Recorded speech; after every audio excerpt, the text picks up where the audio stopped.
Podcastera MX presenta. ¿En qué momento esta sabiduría vernácula la perdimos? Porque se perdió el conocimiento es por esa sustitución de conocimiento bioclimático por tecnología. Dirá que sería demasiado simple de decir, bueno, antes todo era mejor y tendríamos que volver a este tiempo. No es así, ¿eh? Hay razones por qué no queremos volver a este estado y entonces ahora hay que buscar medidas que no destruyen el medio ambiente y al mismo tiempo no perder más este confort que nos dan nuestras casas de hoy, ¿no? Y el camino es la combinación de las dos cosas. Emisor Cero. Latinoamérica Sustentable. El podcast de Proyecto Cela. Hola, soy Citlali Palacios, arquitecta, cicloviajera, terapeuta naturista y sobre todo una mamá que está poniendo de su parte para heredar un planeta más limpio y armonioso. Soy Salvador Martínez, arquitecto independiente, comunicador y músico. Te damos la bienvenida a la primera temporada de Emisor Cero. En estos 12 episodios charlaremos con personas de diversos países que forman parte del Proyecto Cela. Por sus siglas en inglés, CELA significa Fortaleciendo Capacidades para la Eficiencia Energética en Edificios en Zonas Climáticas Cálidas de América Latina. Con este podcast buscamos amplificar el mensaje. Podemos aprender a construir edificios con tal eficiencia energética y confort térmico que no produzcan gases de efecto invernadero ni en su construcción ni en su uso, para lograr una mitigación del cambio climático. Podemos y, a estas alturas de la crisis climática, debemos hacerlo. Aquí, en Emisor Cero, hablaremos de la urgencia de tomar acción ante esta crisis, la importante participación de las mujeres en la construcción, de los principios de edificación con los que construye CELA y sus medidas de implementación, y conoceremos los proyectos modelo que se han desarrollado en los 4 países en las voces de sus actores. Todos y todas somos parte de la crisis climática. Todos y todas podemos aprender, construir y transformar la edificación desde el eslabón de la cadena en el que nos encontremos.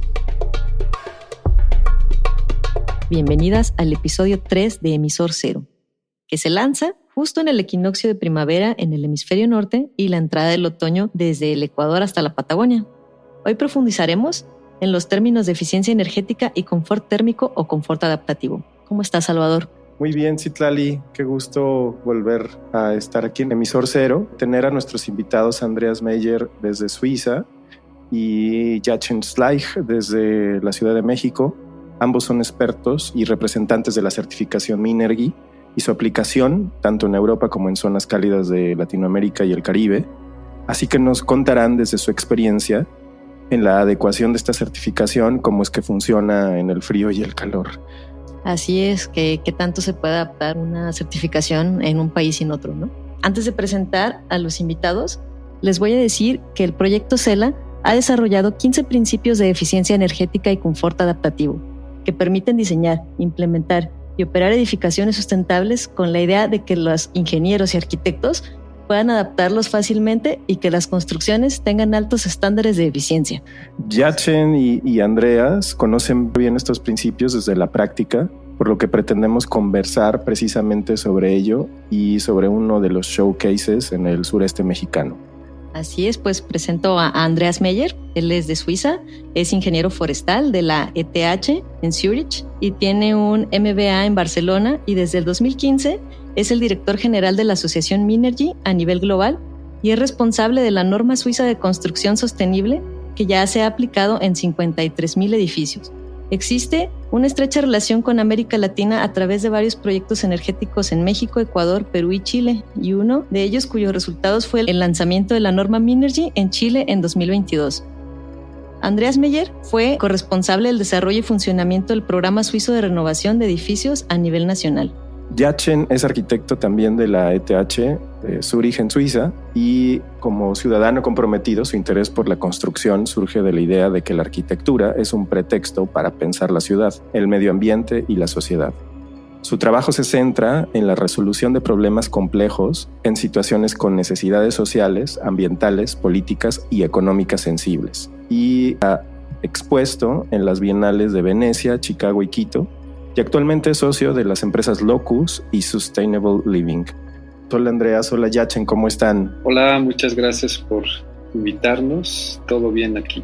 Hola, aquí un saludo de Suiza. Muy bien, aquí también. Bueno, Andreas, primero tengo una curiosidad grande de saber del programa de renovación de edificios en Suiza. ¿Cuáles fueron sus principios? ¿Cómo se llevó a cabo? ¿Y qué tuvo que ver con la sostenibilidad? Bueno, es un programa que existe desde unos 15 años ahora y es a base de una tasa sobre las emisiones de CO2. Entonces, cada uno que emite CO2 con la calefacción o de sus casas tiene que pagar algo al Estado y hay un fondo entonces y con este fondo se financian medidas para mejorar el balance energético de casas.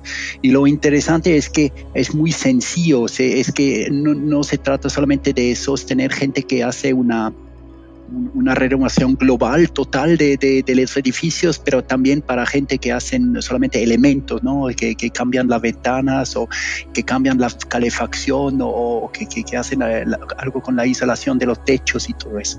Y entonces el impacto es muy grande, ¿eh? Es que se ve ya que hay mucho éxito y el sector se está cambiando bastante a base de este programa de subsidios. Muchas gracias. Y Yachen, ¿nos puedes platicar a qué se refieren los términos de eficiencia energética y confort adaptativo o confort térmico, si hay alguna diferencia o es lo mismo, en los edificios y los elementos pasivos y activos de diseño? Sí, lo voy a intentar. Pues es amplia la pregunta. O sea, en eficiencia energética se refiere a hacer el mejor uso de la energía, ¿no? Para conseguir un resultado o la necesidad que tiene el usuario en el día a día, ¿no? De vivir una vivienda, en ese caso, si hablamos de vivienda. Y mi punto de vista es que hay que usar ese término en el sentido más amplio, ¿no? Al final de cuentas nos insertamos en un ecosistema, ¿no? Que funciona con el sol, con el aire, con el agua y con la tierra, ¿no? Y si nosotros vivimos dentro de ese ecosistema, nuestra casa, que es como el mundo más chiquito que insertamos ahí, debería de estar en concordancia con estos elementos y hacer uso eficiente de estos elementos. Quiere decir, aprovechar el sol para ganar energía del sol, ¿no? Que no solo es a través de celdas solares, sino es a través de una calefacción solar pasiva, se llama eso, ¿no? Que se usa el sol para calentar la casa, que calienta materiales densos que mantienen ese calor durante la noche. Eso es para climas donde de noche sí hace frío, ¿no? Esos climas los tenemos también aquí en México. Y al mismo tiempo mantener el sol afuera a través de protección solar cuando hay peligro de sobrecalentamiento, ¿no? Entonces eso es la arquitectura, tiene que responder a esas condiciones. El agua, no solo insertar el agua en el ciclo de la casa y luego desecharla como un agua sucia, sino como mínimo regresar al manto freático un agua de calidad, ¿no? A través de plantas de tratamiento, o meter el agua en un ciclo y reusarla constantemente. Eso significa como el principio de eficiencia energética. Lo mismo con el aire, aprovechar el aire para enfriar, sea de día en climas cálidos húmedos. La mejor estrategia bioclimática es corriente de aire constante. En otros climas cálidos secos se usa mucho el enfriamiento nocturno, que de noche se puede correr el aire y enfriar los muros o la masa térmica durante la noche para que en la mañana la casa esté fresca antes de que se vuelva a calentar con el sol, etcétera. E incluso los recursos naturales que te da la tierra como base de construcción, ¿no? Usar materiales naturales para la construcción. Entonces es un poco en términos globales eficiencia energética. Luego lo puedes romper y reducir a las cosas mucho más específicas como la iluminación, que gaste menos, o sea, optimizar todo lo que tiene que ver con flujos de energía, los equipos que instalas que gasten lo menos energía posible, o equipos que recuperan el calor que pierden, o sea, recuperación de calor de los aires acondicionados o de las calefacciones. Esa es eficiencia energética. Y esos serían los activos, ¿no? Se distingue entre pasivo y activo. Activo es cuando hay una tecnología atrás que requiere energía eléctrica para funcionar, ¿no? Y pasivo es cuando con el mero diseño logras aprovechar estas energías. Oye, Yachin, y quería preguntarte y a Andreas también, ¿en qué momento de la historia de la humanidad perdimos esa sensibilidad de la aldea que está hecha o a nivel de tierra o bajo tierra, por pensando en África, en un ejemplo muy cliché, con muros redondos, con muros de tierra, con techos de bajareque o de fibra vegetal? Y esto pues es mucha eficiencia energética, ¿no? ¿En qué momento esta sabiduría vernácula la perdimos y como por qué? ¿Y por qué estamos volviendo a ello? O sea, ¿cuándo se nos disparó las emisiones de carbono en las construcciones? Pues yo creo que está bastante claro, ¿no? Que la revolución industrial provocó avances tecnológicos que día a día todavía estamos viendo, ¿no? que suceden, pero al principio fue basado en el carbono, ¿no? Carbono se dice, el carbón más bien, en el carbón como combustible, ¿no? Entonces cada vez todos los avances tecnológicos fueron basados en ¿no? Y luego hay toda una industria que creció, la industria automotriz, ¿no? con los motores de combustible, ¿no? En lugar de hacerlo eléctrico, ¿no? Si Tesla hubiera tenido éxito, tal vez todo nuestro mundo sería muy diferente.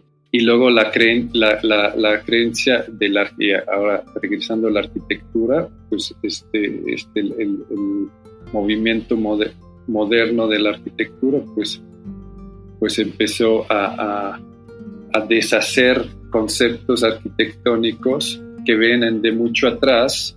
¿Por qué? Porque hay tecnología que se puede inventar, se puede enfriar edificios con aires acondicionados, ¿no? Entonces podemos tener ventanas más grandes, podemos tener todo otro tipo de arquitectura que fue un avance importantísimo para el desarrollo de la historia de la arquitectura y de la ingeniería. Sí, y creo que también hay que preguntarse por qué hemos hecho este desarrollo, y no es por nada, es porque las necesidades de tener un buen clima interior en la casa existía siempre, pero no tuvimos las medidas antes de hacerlo como hoy, casi hasta un estado perfecto, ¿no? Donde tienes la perfecta humedad, la temperatura adecuada, todo al interior.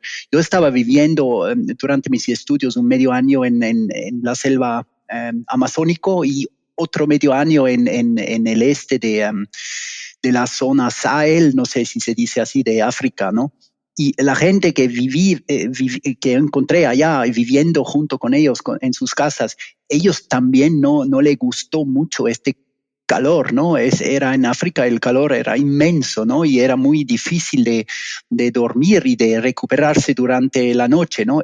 No lo hicieron porque tenían, bueno, o sea, el placer de hacerlo, les faltaba la oportunidad que tenemos nosotros en nuestras sociedades de hacer algo contra eso, ¿no? Entonces yo diría que sería demasiado simple de decir, bueno, antes todo era mejor y tendríamos que volver a este tiempo. No es así, ¿eh? Hay razones por qué no queremos volver a este estado, y entonces ahora hay que buscar medidas que no destruyen el medio ambiente y al mismo tiempo no perder más este confort que nos dan nuestras casas de hoy, ¿no? Pero un poco la pregunta, ¿por qué se perdió el conocimiento?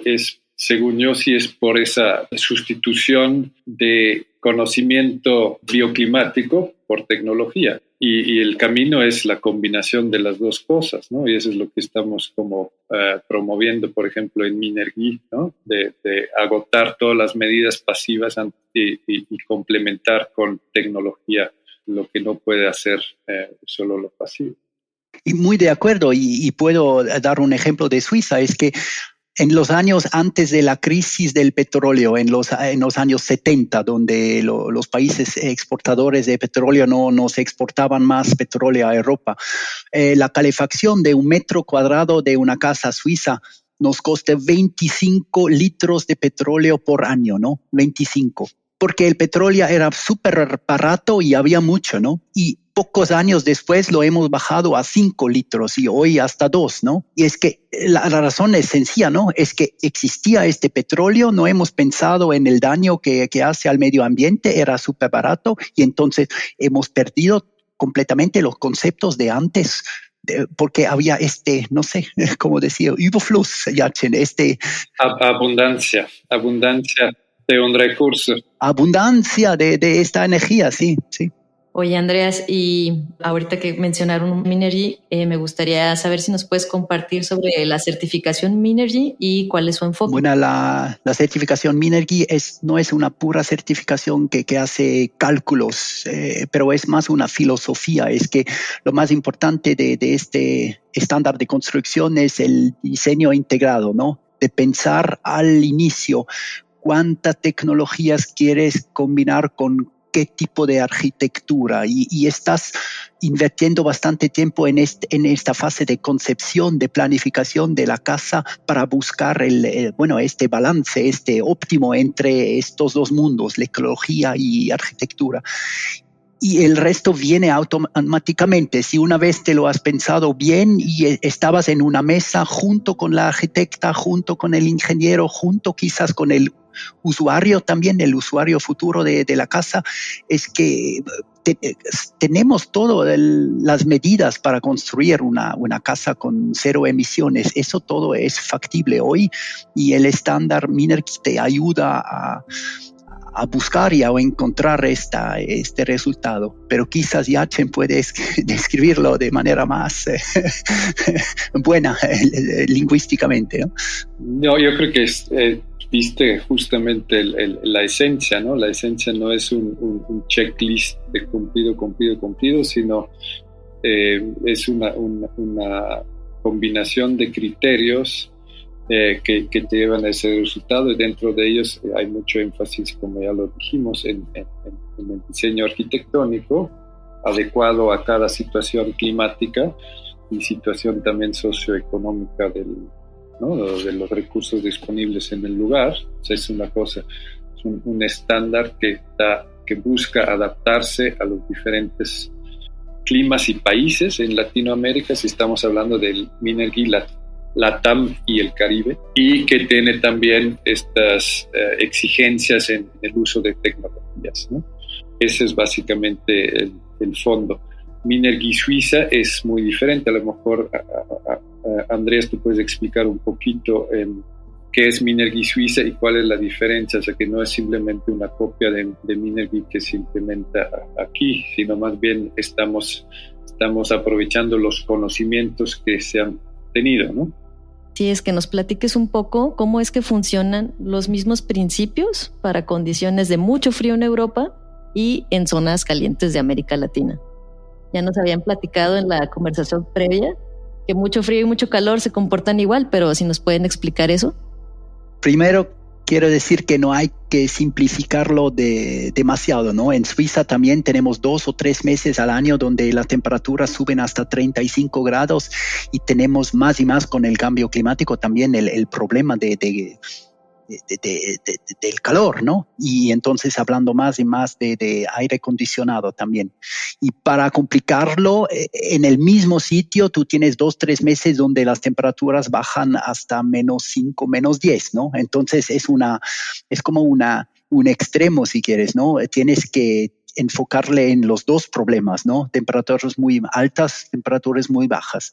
Y desde mi punto de vista, en muchas zonas de Latinoamérica también hay esta variabilidad, ¿no? En todas las zonas, yo me doy muy cuenta de eso, ¿no? Pero solo quiere decir que no es un mundo completamente distinto.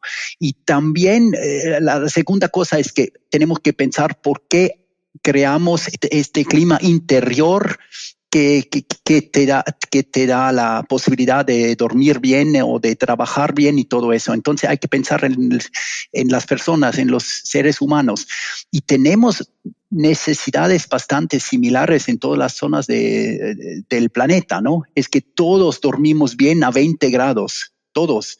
Y a 10 grados no dormimos y a 40 tampoco, ¿no? Entonces, esta zona de confort no sé, son como 10 grados donde nos sentimos bien. Bueno, uno le gusta un poquito más frío, al otro un poquito menos, pero es que la diferencia no es muy grande, ¿no? Entonces se puede compararlo. Es que al final lo que queremos en Suiza, y también ahora hemos tropicalizado el estándar con un equipo chileno y un equipo mexicano durante 2 años. Hay que pensar eso, ¿no? No son ingenieros de Suiza que han dicho que hay que construir así en Latinoamérica, ¿no? Es que es un equipo chileno y un equipo mexicano, 24 meses de trabajo, ¿no? Y hemos pensado en cada medida si tiene un sentido integrarlo en Chile, en México, en Colombia o no. Entonces, es que hay unos que no tienen mucho sentido, muy de acuerdo, ¿no? Es que hay tecnologías que están más avanzadas en Europa y hay otras, por ejemplo, materiales de construcción que no se conocen en Europa, que son sensacionales en América Latina, y lo hemos adaptado a eso. De manera general, si me preguntas cuál es la diferencia, es que en Suiza es un poquito más técnico, ¿eh? Con este clima que tiene estas temperaturas bajas y altas, tú necesitas algo más de tecnología, de ventilación, de calefacción, de aire acondicionado, y de manera general podría decir que lo hemos exportado ahora y lo hemos hecho más pasivo. Y doy la palabra a Yachem porque eso es su especialidad de escribir eso. O sea, hemos definido en Minergie Latam los diferentes climas basados en el estándar ASHRAE, ¿no? Donde definen los diferentes climas mediante las horas de calefacción y las horas de refrigeración que requiere un lugar para entrar en la zona de confort, ¿no? Entonces, sumando estos dos datos, puedes clasificar si es un clima cálido, frío, templado, frío, húmedo, etc. Entonces, creo que son 8 diferentes números de muy frío a muy caliente, y además si es seco o si es húmedo o si es un híbrido. Y entonces todos los criterios que se definieron pues se ajustan luego a los diferentes climas. Eso es, por ejemplo, el valor de transmitancia térmica de la envolvente del edificio. Entonces no es lo mismo, o sea, se reduce esa exigencia de la envolvente si el clima es más templado. Si el clima es extremadamente caliente o extremadamente frío, ese valor U, que es el de transmitancia térmica, es más exigente. ¿Por qué? Porque el frío, el calor que generaste al interior no lo quieres perder a través de la envolvente, y ahí viene justamente el termos. Exacto, el ejemplo del termo. Exactamente, haces más lento a través de una envolvente o un termos bien aislado, haces más lento esa pérdida de calor. Oigan, ¿y cuál es el principio de Pareto? ¿Y cómo es eso de lograr el 80% de impacto con un 20% de las medidas?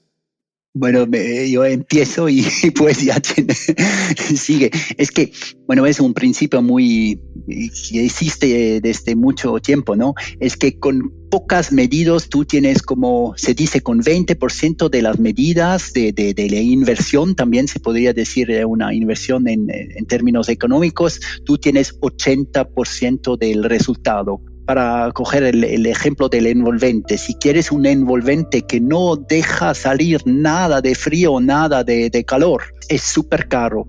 Pero si quieres un envolvente que no pierde mucho calor en la noche o que no pierde mucho frío durante el día, es mucho más sencillo. Entonces, es con cada % más de perfección, es más caro, es más complicado. Lo bueno con el estándar Minergie es que existe ya como 55,000 veces en el mundo, y con estos 55,000 edificios tú puedes, si lo analizas bien con estudios de universidades, más y más tú puedes decir de manera casi general, porque siempre depende del lugar, del sitio, del clima y todo, pero hay unas medidas que son mucho más económicos, mucho más eficaces que otros.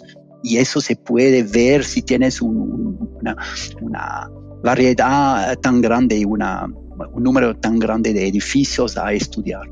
Sí, estábamos revisando los números en la página de Minergy, de 53,000 edificios certificados o con la filosofía Minergy, ahora dice 55, está increíble.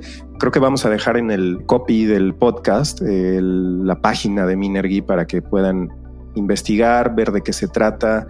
Me parece que hay una intención de formar expertos Minergy en América Latina para lograr más edificaciones certificadas. Y bueno, me gustaría que Yache nos platicara que, pues como es líder de los showcases en México, el complejo residencial de Aldea Tulum es un conjunto de viviendas que muestran cómo se puede reducir las emisiones de carbono en vivienda social y cómo puede generar su propia energía.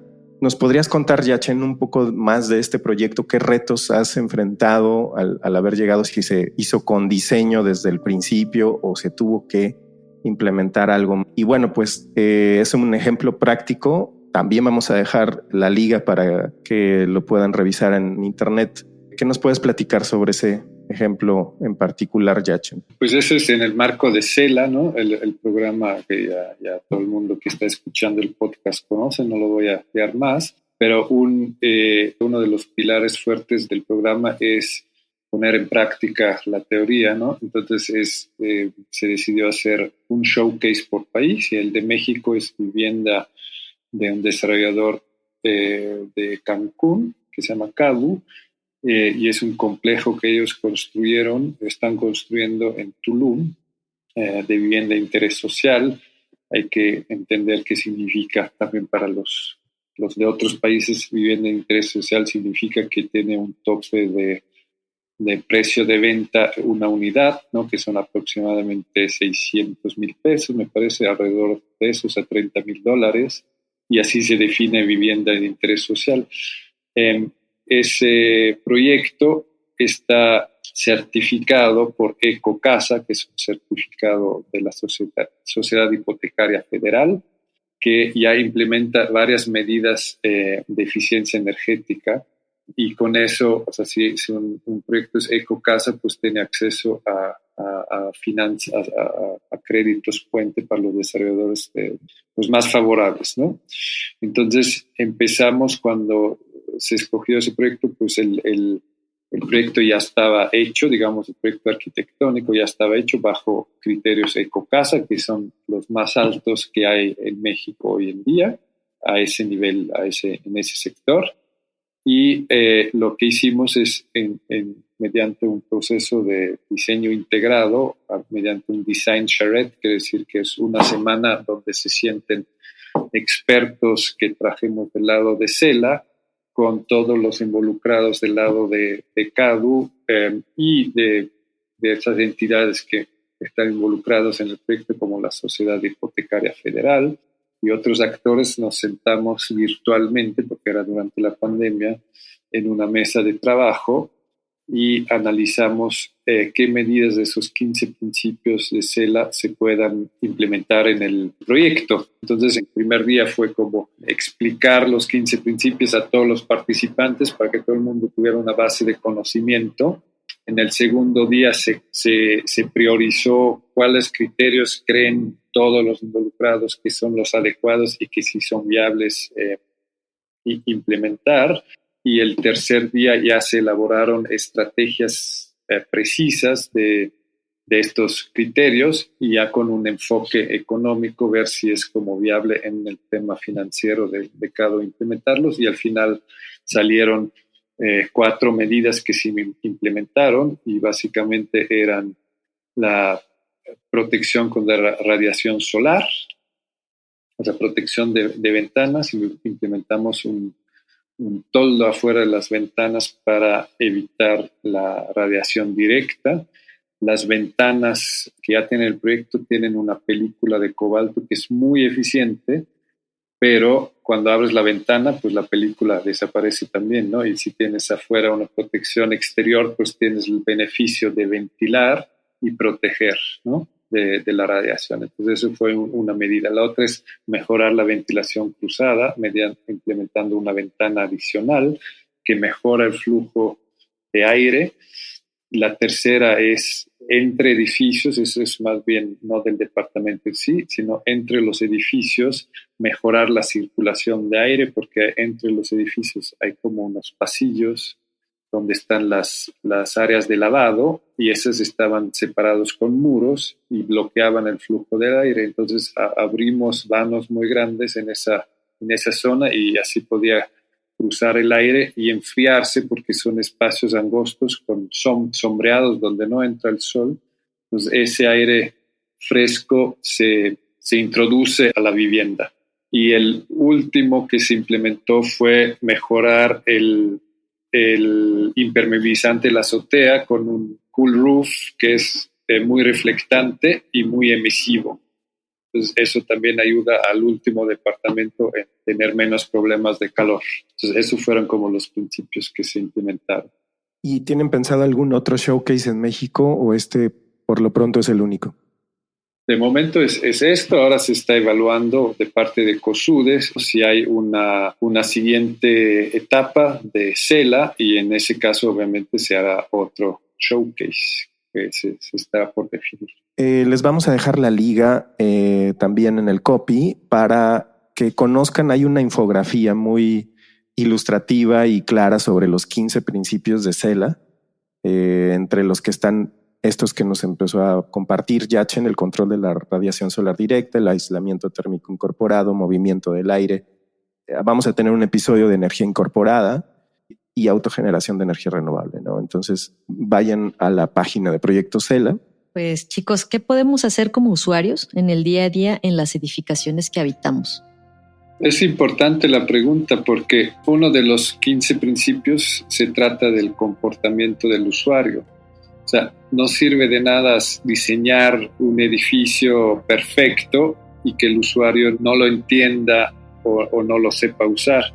Pues hay como dos aspectos ahí. Uno es diseñar user-friendly, o sea, no complicar las cosas que intuitivamente las personas no lo sepan usar, por un lado. Y por otro lado es concientizar al usuario de qué beneficios o qué virtudes tiene su edificio y cómo lo puede fácilmente habitar y ser conscientes. Y parte de eso es el monitoreo que estamos promoviendo tanto en CELA como en Minergy, de que hay un monitoreo del gasto, tanto del gasto de energía y también de la temperatura, humedad y concentración de CO2 en los edificios, y el usuario lo puede ver él mismo y darse cuenta, hoy hice esto, ¿no? Hoy no abrí la ventana en ningún momento del día y subió la temperatura y el aire está mal, y lo ve como con números. Pero si el otro día lo cambió este hábito y sí ventiló cuando convino, y ve el resultado en números, no solo en sensación, pero creo que la combinación de los dos genera una conciencia, y entonces también un cambio de hábito o una adaptación y un mejor hábito. Y la idea es que use menos el aire acondicionado en caso de que lo tenga instalado, y que logra manejar su casa con el confort óptimo. ¿Hay algunas tips, maneras de eficientar nuestra energía como habitantes? Y bueno, y hay cosas muy sencillas, ¿eh? Es que, bueno, la iluminación de la casa, cuánto utilizas el ordenador, si lo apagas donde no estás en la casa o no estás trabajando. Sobre todo el agua caliente también es en el consumo, en el balance anual de la casa, tiene una alta importancia. Si cada día cada uno tiene, no sé, 15 minutos en una ducha o no, eso tiene mucho más importancia que la iluminación, por ejemplo, porque con las medidas actuales en términos del LED, de la iluminación, no tiene más tanto consumo de energía. Y sobre todo se trata de siempre pensar cuando abras y cierres las ventanas, ¿no? Y si nunca abras las ventanas, tienes una calidad de aire al interior que es muy mala y que no es bueno para tu salud. Pero si lo dejas siempre abierto cuando estás calefaccionando o enfriando la casa, eso es lo peor. Es que en el balance energético de la casa a lo largo del año, eso es donde pierde mucha energía. Entonces yo diría de manera general, el usuario tiene mucha importancia, ¿eh? Es que hay estudios que muestran que se puede gastar hasta el doble de energía en la misma casa cuando el usuario no se comporta bien. Y qué importante el poder verlo, porque lo que no se ve no se cuida, no se ama, y el monitoreo como el camino a la conciencia y al cambiar de hábitos me parece muy rescatable de esto que nos comparten. Muy importante. Creo que es uno de los principios también de Cela, ¿no? Del monitoreo. Porque, bueno, los que trabajamos en ese tema nos damos muy bien cuenta dónde son los grandes flujos de energía, pero la gente que no es en esta profesión le ve muy complicado, ¿no? Y si lo puedes visualizar en un móvil, en un teléfono móvil, y eso es muy, muy sencillo, puedes influir. También hay estudios sobre eso en Europa, que se deja influir la gente cuando se da cuenta dónde pierde energía, porque perder energía siempre también es perder dinero. Gracias por tenerlos aquí, su tiempo, pues todo esto que nos comparten, les agradecemos y ojalá podamos volver a vernos en algún otro episodio. Estamos en contacto, dejamos también sus correos aquí en la descripción y bueno, pues un placer haberlos tenido aquí en Emisor Cero. Muchas gracias. Muchas gracias por tenernos aquí y ojalá nos contacten para tener más información y estamos aquí abiertos para responder cualquier pregunta adicional sobre los 15 principios o sobre Minergie. Pues muchas gracias y antes de cerrar, me gustaría invitarlos a la conferencia Intercambio de Experiencias Exitosas en Monitoreo de Edificaciones Sostenibles, que será en la Universidad de la SUAY, Cuenca, Ecuador, que es un showcase del proyecto Cela de Ecuador. Será el próximo jueves 13 de abril del 2023. Con este episodio nos damos cuenta de que construir sin los criterios de eficiencia energética cuesta más y es absolutamente innecesario, lo cual no significa que no requiera un esfuerzo extra, y ese es el de informarnos y capacitarnos. Edificar y habitar generando 0 emisiones de carbono y producir la propia energía que consumimos, así como provocar un ciclo del agua eficiente es posible, es real y existen proyectos que lo demuestran y principios de construcción que podemos aprender e implementar. Y no se trata de hacer tabula rasa, renunciando a toda la tecnología y volver 100% a los saberes vernáculos previos a la revolución industrial. Se trata de construir un camino híbrido, tomar lo mejor de ambos mundos y poner en prioridad las medidas pasivas que nos permiten aprovechar de forma inteligente y sustentable los recursos naturales que ya están dados: el sol, el agua, el viento, la tierra y el orden. Conocimos la filosofía detrás de la certificación Minergie, que ofrece un estándar y una combinación de criterios para obtener un resultado sustentable apto para cada situación climática, económica y social, donde la prioridad está en el diseño, que debe de ser también user-friendly, es decir, mostrar sensación térmica, confort y números a las y los habitantes de cada construcción. Las medidas y principios están allí, respaldadas por proyectos modelo y certificaciones. Requieren de ciudadanos y empresarios proactivos, con la voluntad de abrirse a estos conocimientos, sea cual sea su interacción con el diseño arquitectónico.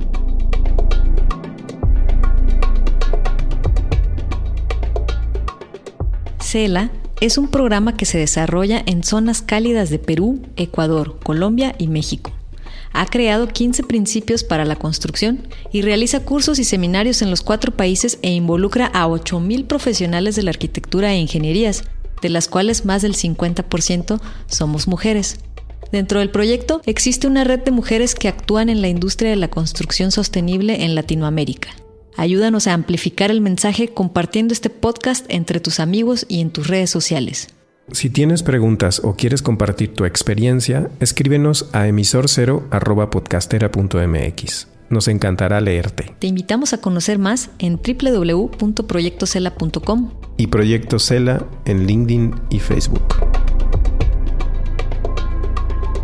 Cela es un proyecto de la Confederación Suiza y la Agencia Suiza para el Desarrollo y la Cooperación COSUDE. Emisor Cero es una producción de Podcastera MX y Proyecto Cela.